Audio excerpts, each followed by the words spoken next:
بسم اللہ الرحمن الرحیم 7 جگہ بسم اللہ مت پڑھنا ورنہ انسان کافر ہو جاتا ہے۔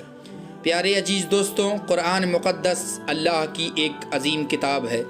یہ برکت والی کتاب ہے۔ قرآن مقدس رحمتوں کا خزانہ ہے، لیکن اس عظیم رحمت والے خزانے سے مالا مال ہونا ہو تو پہلے سچے دل سے بسم اللہ الرحمن الرحیم پڑھو، پھر اس خزانے کو کھولو اور زیادہ سے زیادہ اللہ کی رحمت کو حاصل کرو۔ جب قرآن مقدس جیسی عظیم کتاب بغیر بسم اللہ الرحمن الرحیم کے نہیں کھلتی تو دوسرے جائز کام کی برکت کے بغیر بسم اللہ الرحمن الرحیم کیسے حاصل ہو سکتی ہے؟ پیارے عزیز دوستوں، حضرت عثمان بن عفان رضی اللہ تعالی عنہ نے رسول اللہ صلی اللہ علیہ وآلہ وسلم سے بسم اللہ کی نسبت سوال کیا۔ آپ صلی اللہ تعالی علیہ وسلم نے فرمایا، یہ اللہ تعالیٰ کا نام ہے۔ اللہ تعالیٰ کے بڑے ناموں اور اس میں اس قدر نزدیکی ہے جیسے آنکھ کی سیاہی اور سفیدی میں۔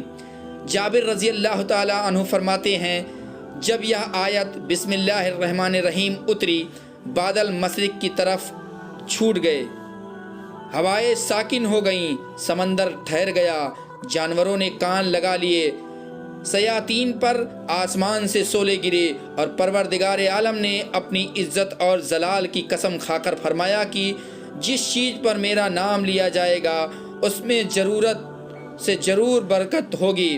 ابن مسعود رضی اللہ تعالی عنہ فرماتے ہیں کہ جہنم کے 19 دروگوں سے جو بچنا چاہے وہ بسم اللہ الرحمن الرحیم پڑھے۔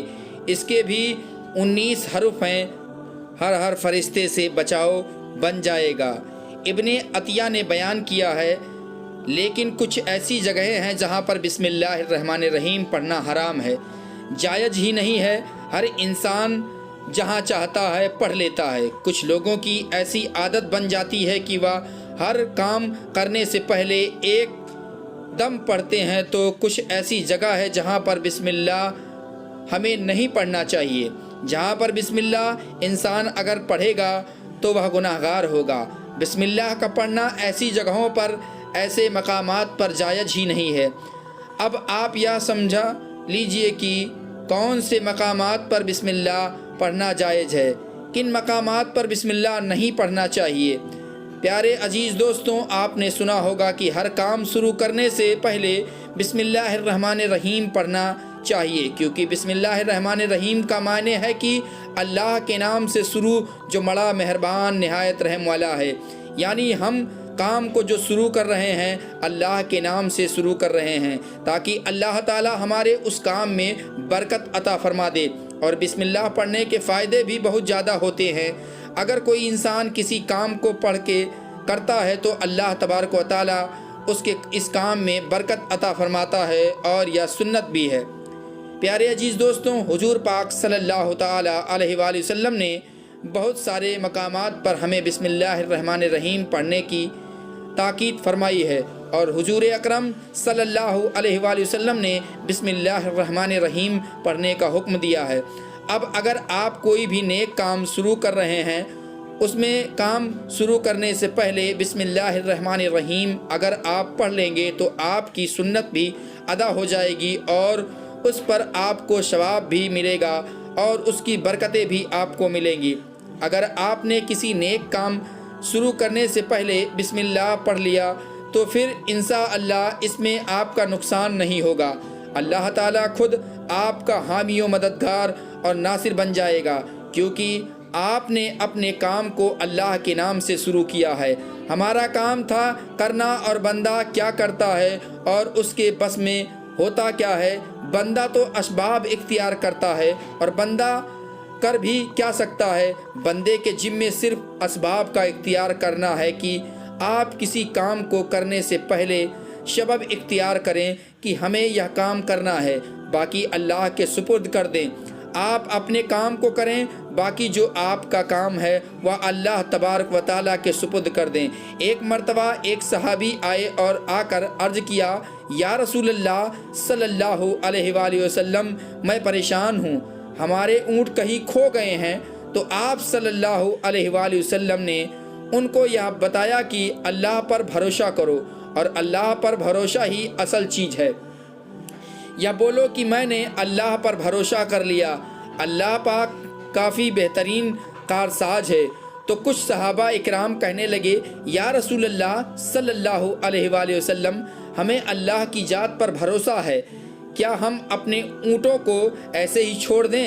اگر ہماری قسمت میں ہوں گے تو ہمارے اونٹ واپس آ جائیں گے، اور مقدر میں نہیں ہوں گے تو چلے جائیں گے، ہمیں اللہ کی ذات پر بھروسہ ہے۔ تو آپ صلی اللہ علیہ وآلہ وسلم نے فرمایا کہ نہیں، پہلے اپنے اونٹ کو باندھو، پھر اللہ کی بات پر یقین کرو، پھر اللہ کی ذات پر بھروسہ کرو۔ یعنی ہمارے ذمے کے جو کام ہیں ہمارے اوپر کرنا لازم ہے۔ اسباب کا انکار کرنے والا جاہل ہوتا ہے، اسباب کا انسان انکار کر نہیں سکتا کہ نہیں ہم تو ہاتھ پر ہاتھ رکھ کے بیٹھ جائیں گے، اب اللہ کھلائے گا کیونکہ وہ رزاق ہے، وہ ہمیں کھلائے۔ لیکن آپ اپنی محنت کیجئے، آپ اسباب اختیار کیجئے، پھر اللہ کی ذات پر چھوڑ دیں۔ آپ پہلے جاؤ مزدوری پر، آپ کام پر جاؤ، آپ کاروبار کرو، پھر اللہ کی ذات پر چھوڑ دو کہ اے پروردگار عالم، وہ ہمارا جو کام تھا ہم نے کر لیا، آگے تیری رضا ہے اور تیری رحمت کے ہم امیدوار ہیں۔ صرف ہمارے کمانے سے رزق تھوڑی ملتا ہے، آپ نے کمایا بس کما کے لے آئے۔ اس کے علاوہ آپ غور کیجئے کہ دانے کو زمین سے نکالا کس نے، اس کے بعد پھر اس کو گیہوں کی شکل میں، وہ آٹے کی شکل میں بنا، پھر وہ روٹی بنتی ہے۔ پیارے عزیز دوستوں، ہم سمجھ رہے ہیں کہ یہ ہماری محنت سے ہو رہا ہے، ہم نے روٹی بنائی، روٹی بنا کی وہ گوشت یا سالن یا سبزی ہمارے سامنے آئی، اس کے بعد ہم نے جیسے اس کو بسم اللہ الرحمن الرحیم پڑھ کے کھایا، اب ہمارے حلق پر ایک فرشتہ بیٹھا ہوا ہے، وہ فرشتہ اللہ سے اجازت مانگ رہا ہے۔ حلق میں ہماری دو نلیاں ہوتی ہیں، ایک نالی ہوتی ہے جو سانس کی ہوتی ہے، ایک نالی وہ ہوتی ہے جس سے رزق اندر جاتا ہے، کھانا اندر جاتا ہے۔ تو یہ دو نالی بالکل برابر ہوتی ہے پیارے عزیز دوستوں، اور دونوں ایک ہی چھید ہوتا ہے، لیکن پھر وہ اندر جا کر الگ ہو جاتی ہے۔ اب آپ یہ سوچ کر دیکھیے کہ فرشتہ یہاں پر بیٹھ کر اللہ سے پوچھتا ہے ہمارے ہر لقمے پہ کہ مولا اس لقمے کو زندگی کا سبب بناؤں یا موت کا باعث بنا دوں۔ اللہ تبارک و تعالیٰ کی اگر مرضی ہوتی ہے تو وہ زندگی کا سبب بن جاتا ہے، اور اگر اللہ کی مرضی نہیں ہوتی تو وہ لقمہ موت بن جاتا ہے۔ اللہ اکبر! یعنی اگر وہ لقمہ بجائے خوراک والی نالی میں جانے کے بجائے اگر وہ سانس کی نلی میں چلا جائے تو پھر انسان ختم ہو جائے گا۔ تو آپ دیکھیے ہم نے اتنے سارے کام کیے، لیکن فرشتہ یہاں پر بیٹھا ہوا ہے کہ اس نوالے کی اس لقمے کو کہاں لے جانا ہے۔ اللہ اکبر! تو یہ آپ نے اسباب اختیار کیا، یعنی اس کو اسباب اختیار کرنا کہتے ہیں، اور اللہ تبارک و تعالی پر چھوڑ دیا تو نیک کام ہم شروع کر رہے ہیں۔ کھانا کھا رہے ہیں تو ہمیں بسم اللہ پڑھنے کی تاکید کی گئی ہے، لیکن بہت سارے لوگ ایسے ہوتے ہیں کہ کچھ حرام کام کرتے ہیں، جیسے مثال کے طور پر اگر کوئی انسان جوا کھیل رہا ہے تو اس میں بسم اللہ کا پڑھنا حرام ہے کہ اللہ کے نام سے شروع۔ اللہ نے کب کہا تھا کہ آپ جوا کھیلو جا کر؟ اللہ نے کب کہا تھا کہ آپ شراب بیچو جا کر؟ اللہ نے کب کہا تھا کہ آپ جھوٹ فریب مکر کرو جا کر؟ اللہ نے تو کہا ہی نہیں۔ ایک شخص نے بڑی عالیشان منزل بنوائی اور اس منزل پر لکھا حاجہ من فضل ربی، اور شیطان نیچے بیٹھا رو رہا تھا۔ تو لوگوں نے پوچھا تو کیوں رو رہا ہے؟ تو اس نے کہا کہ دیکھو میں نے اس سے جھوٹ بلوایا، اس سے فراڈ کروایا، ہم نے اس کی بلڈنگ فراڈ کر کے بنوا دی، اور یہ اپنی بلڈنگ پر لکھ رہا ہے حاذا من فضل ربی، یعنی میرے رب کا فضل ہے۔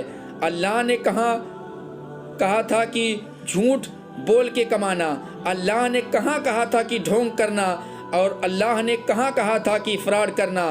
تو مقصد صرف یہ ہے کہ شیطان تو ہر طرح سے انسان کو بہکاتا ہے، تو اس لیے حرام کاموں سے پہلے ہمیں بسم اللہ ہرگز نہیں پڑھنا چاہیے۔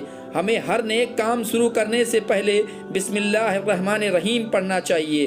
ہمیں احتیاط رکھنا چاہیے کہ جب ہم باتھ روم کے اندر داخل ہو چکے ہوں، نہانے سے قبل بسم اللہ نہ پڑھیں۔ باتھ روم میں جانے سے پہلے ہم بسم اللہ الرحمن الرحیم پڑھیں، اور باتھ روم کے نکلنے کے بعد جب کپڑے پہنے تو پھر بسم اللہ الرحمن الرحیم پڑھیں۔ اور کوئی انسان کاروبار کرتا ہے، اب اس نے جھوٹ بولا اور پھر اس کے بعد پیسے لیتے وقت بسم اللہ الرحمن الرحیم پڑھا، تو ایسی جگہوں پر جہاں پر حرام کام کوئی بندہ کرتا ہے تو وہاں پر بسم اللہ الرحمن الرحیم نہیں پڑھنا چاہیے، کیونکہ اللہ تبارک و تعالیٰ نے آپ کو دنیا میں جھوٹ کی چھوٹ نہیں دے رکھی ہے۔ جیسا کرو گے ویسا بھرو گے۔ اللہ سب کو دیکھ رہا ہے کہ کون کیا کر رہا ہے، تو جو کچھ ہم کر رہے ہیں صحیح یا غلط، اس کے بعد پھر لوگ کہتے ہیں کہ یہ تو اللہ کی مرضی ہے، لیکن یہ یاد رکھنا کہ یہ اللہ کی مرضی نہیں، اللہ کی اجازت ہے۔ اللہ نے آپ کو اجازت دی ہے، اللہ نے آپ کو چھوٹ دی ہے کہ کر لو دنیا میں جیسا کرنا ہو۔ اللہ ظالم کو ڈھیل دیتا ہے، لیکن جب پکڑتا ہے تو چھوڑتا نہیں ہے۔ اللہ کی پکڑ بہت سخت ہے، تو دنیا میں اللہ دیکھ رہا ہے۔ یہ مرضی نہیں ہے اللہ کی کہ آپ گناہ کرو، اللہ نے صرف اجازت دی ہوئی ہے کہ آپ کر لو، دیکھیں کتنا کرو گے، ایک دن آؤ گے میرے پاس تب ہم فیصلہ کریں گے۔ مالک یوم الدین یعنی انصاف کے دن کا حاکم، تو اللہ کے ربیت سمجھیے، اور ہم یہ سمجھنا چاہیے کہ کون سا کام ہمیں کب کرنا چاہیے اور کب نہیں کرنا چاہیے۔ جو سنت رسول صلی اللہ علیہ وسلم پر ہم عمل کریں گے تو اللہ تبارک و تعالی ہمیں کامیاب کر دے گا، دنیا میں بھی اور آخرت میں بھی۔ اللہ پاک ہمیں نیک کام کرنے کی توفیق عطا فرمائے اور ہمارے شگیرہ کبیرہ گناہوں کو معاف فرمائے، آمین ثم آمین۔ پیارے عزیز دوستوں، اگر یہ ویڈیو آپ کو اچھی لگی ہو تو ویڈیو کو لائک کریں، دوستوں کو شیئر کریں، چینل کو ابھی تک سبسکرائب نہیں کیا ہے تو چینل کو سبسکرائب کر بیل آئیکن کو ضرور دبا لیں، تاکہ ایسی سچی معلومات ویڈیو آپ کو ملتی رہے۔ تب ملیں گے، تب تک کے لیے خدا حافظ۔